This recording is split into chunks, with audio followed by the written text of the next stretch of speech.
Hello everybody, welcome back to another electrolysis video. Today's episode will go horribly wrong. As you see, we are using some gelatin as a membrane again. Now I had intended to actually phase in the new membranes, which are going to be made from you'll find out. Okay, and I also had planned to have the pipes nice and actually sealed, but no, we have to use tape instead.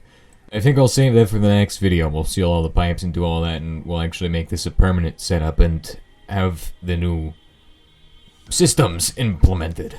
Now let's do this building at light speed, since we've done this a million times, and well, by this point, you all have at least seen this, like, actually 3 times now. 3 videos we've done this exact setup almost? Maybe?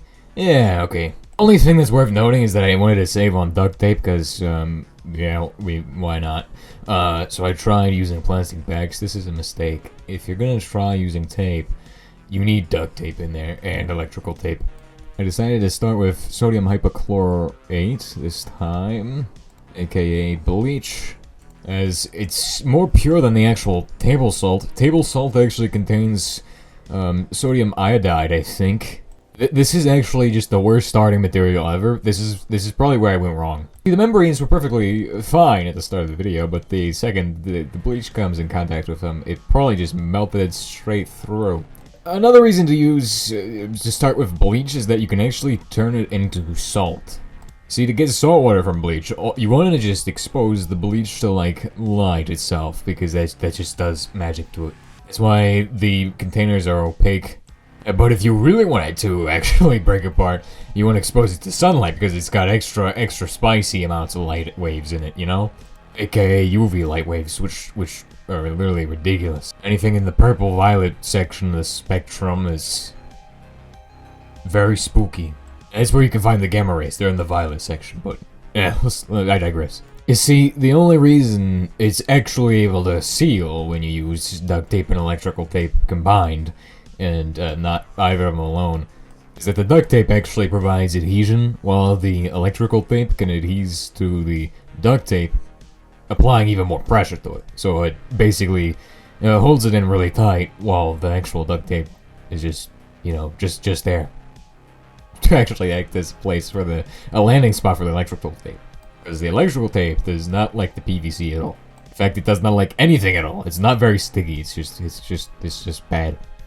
So here we're arming up the electrical setup, which involves a 9-volt battery, as we usually do with these membrane cells. You're not supposed to use these higher voltages. Like, using lower voltages is better, but higher amperages. I don't have any way of obtaining that. You see, I don't have a bench supply, and I don't work with electricity.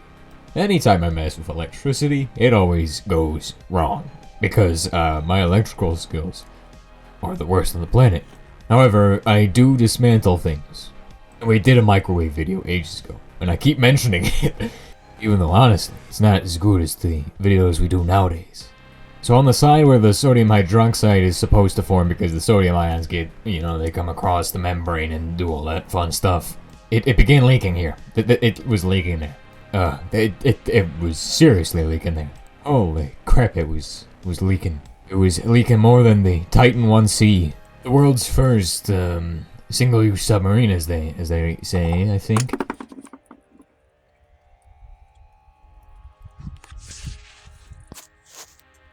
Now, it did appear to have signs that it was working, but as you'll see later, it was clearly not working at all.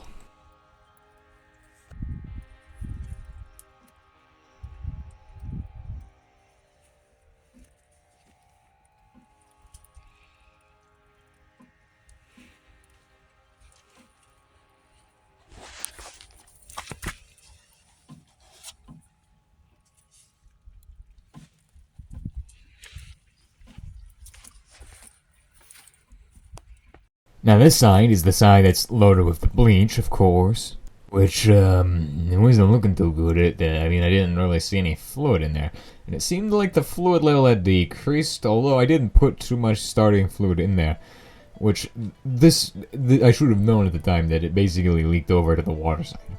It definitely leaked over to the water side, I think. But I don't think it had done that yet. I think it did that overnight, because I ran the experiment for like 2 days. Actually, 1 day. and I ran it overnight.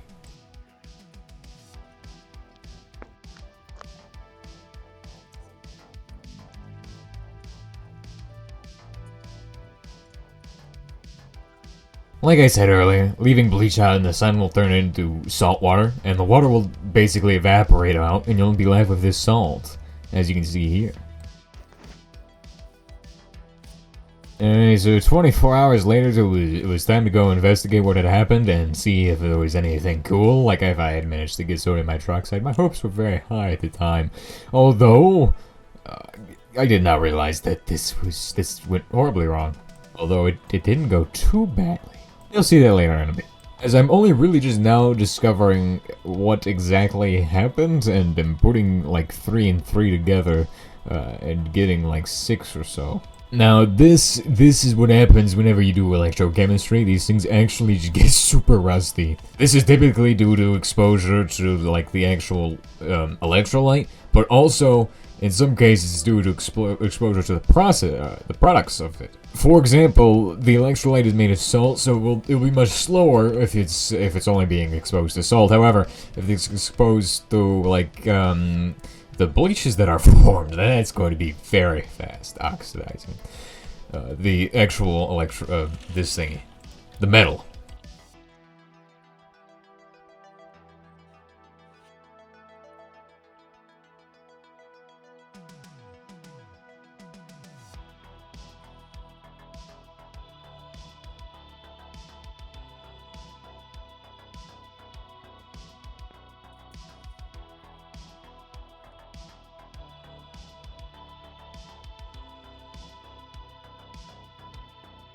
The first indication that something had gone wrong was when I stuck in a pipette to attempt to pull out what I was expecting to be some strange chlorinated abomination. Find that absolutely nothing was there. And I'm thinking right now, maybe what we made was so abhorrently chlorinated that it decided that, you know what, we're just gonna destroy the membrane because we're too chlorinated. We have too much halogenated power. We're going to go ahead and melt through this membrane. It's not sufficient. And there's a few things I could think that could do that, like actual sodium chloride or chlorate, which, yeah, in previous videos we always just said it doesn't really matter, but actually it really does. Hypochlorite is 1 O. Chlorite is 2 O's, and chlorate is 3. Now, there are more chlorine oxygen ions out there, but, like, those ones are, like, you're only gonna ever find those in, like, water treatment industry and, like, stuff like that. I've read about them. Hypochlorous acid is one of those. It comes to mind off the top of my head, but, yeah. Like, I know there's other ones, there's other ones, but I just can't think of them off the top of my head. It's been, like, a couple months since I looked at that, and I think I'll go look at the paper again. Why not? Now this is, I don't think this is regular electrolyte fluid that we had put in. This actually might just be a mixture of the membrane, as you'll see here in a bit, and also whatever other thing was in that cell. Now everything we've produced is a strong oxidizer usually. As you can see here, this is very red. Here's our culprit. This membrane is kind of orange. It's not like it was at the start where it was green. And you'll notice that they all seem to be much... Usually they're like very smooth, but here they're like chunks. Like something just went straight through them. Like what? And we'll get into what has happened in a second. I have a theory about what has happened, and you'll see it gets crazy in a bit. It gets very crazy. In fact, it gets crazy right here. This is where it gets crazy. You see this white gas. This, I believe, is chloramine.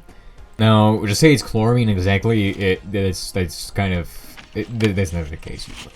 Usually these reactions, they always have like a million side products, and with chloramine, we're gonna go ahead and give you all... I'm gonna give you an example.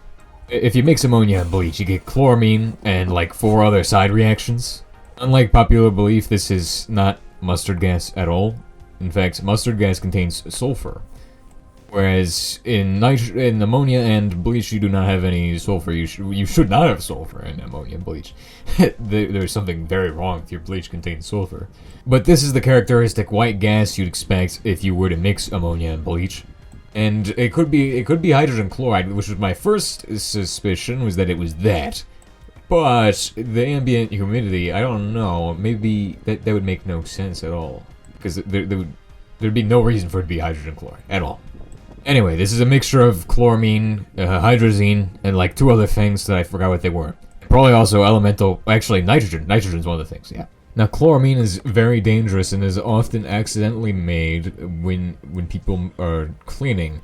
They often mix the wrong chemicals together, specifically ammonia and bleach, and this results in the, well, you know, don't mix them. Just don't.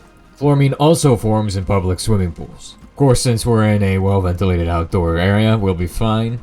And the reason I believe this is chloramine is that, and a variety of different nitrogen gases and things that are kind of like that, is due to the fact that the gelatin membrane, right? It contains nitrogen-containing molecules. For example, glycine, which is in gelatin, this contains nitrogen.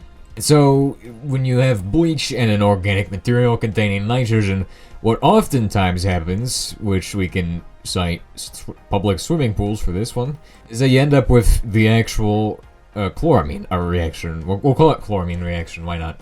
Which leads to this variety of toxic nitrogen compounds just becoming gaseous and airborne, like we have right here. Albeit, I don't know if this is actually what it was. I don't know what it was. Not at all. I know what it could be because I know what's in it, but I have no clue what the heck this was. Anyways, to stop producing gases, I was no longer concerned with storing it, so now I have this liquid here. We're storing it in the typical terrible storage method known as plastic bottle, with the label of "?hazard do not shake." Because whenever I shook this liquid, it produced gases, I'm pretty sure.